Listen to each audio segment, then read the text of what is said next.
des esprits. Elle a écrit une charte à 10 points. Et ceux qui le savent, après la Deuxième Guerre mondiale, lorsque les Nations Unies ont décidé d'exister, l'UN a décidé d'exister pour préserver la paix qui avait été acquise au prix de beaucoup de sang versé avec un homme qui s'appelait Adolf Hitler. La Shoah que nous connaissons, plus de 6 millions de personnes ont été tuées dans le camp des Juifs.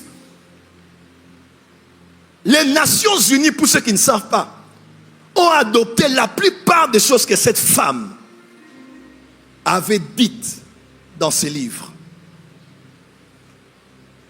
Voilà pourquoi, moi si Nenzoto Kakate, la femme, ce n'est pas seulement le corps, ce ne sont pas seulement les formes, ce ne sont pas seulement les lèvres pulpeuses, ce ne sont pas seulement le glamour, le glow, les mascaras, les rouges à lèvres, verts à lèvres, noirs à lèvres. Il faut des femmes aujourd'hui qui sont connectées à l'esprit de El Elyon et sont capables d'influencer le monde. Jézabel était seule, mais plusieurs prophètes de l'Éternel sont morts. Une seule femme. Est-ce qu'il y a une seule femme dans cette salle? Oh. Est-ce qu'il y a une seule femme en RDC? Je ne pense pas que les femmes à qui je parle sont ici dans cette salle.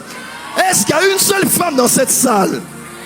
Si tu es femme, lève-toi, dis amen très fort. Si Jézabel a pu le faire, Alice Bailey a pu le faire, femme chrétienne remplie de l'esprit et accompagnée par les esprits de Dieu, tu dois influencer ta nation, influencer ta famille. Il n'y a pas que le mariage qui compte, il y a aussi ce qui est générationnel. L'église pensait aux 25 prochaines années. Alice Bailey pensait à 3 siècles plus tard. Veuillez vous asseoir.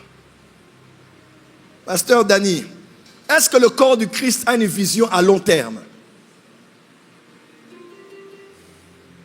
Je parle de plus en plus avec mes frères les apôtres et les prophètes.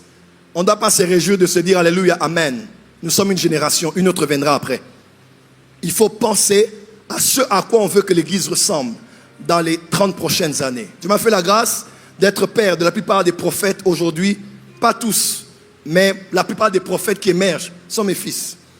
Depuis un temps, je prie avec le Saint-Esprit, je dis, puisque tu nous as donné une aussi grande responsabilité d'inspirer, de coacher, d'élever, de pousser une génération, à quoi doit ressembler le mouvement prophétique dans les 50 prochaines années? Il faut qu'on emmène le mouvement prophétique à une autre dimension.